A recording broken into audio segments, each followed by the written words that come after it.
ह्रीङ्कारासनगर्भितानलशिखाम् सौक्लीं कलाम् बिभ्रती सौवर्णाम्बरधारिणीम् वरसुधा धौताम् त्रिनेत्रोज्ज्वलाम् वन्दे पुस्तकपाशमङ्कुशधराम् स्रग्भूषितामुज्ज्वलाम् त्वाम् गौरीम् त्रिपुराम् परात्परकलाम् श्रीचक्रसञ्चारिणी।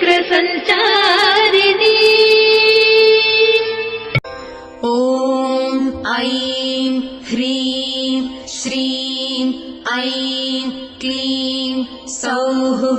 ॐ नमस्त्रिपुरसुन्दरी हृदयदेवी शिरोदेवी शिखादेवी कवचदेवी नेत्रदेवी अस्त्रदेवी कामेश्वरी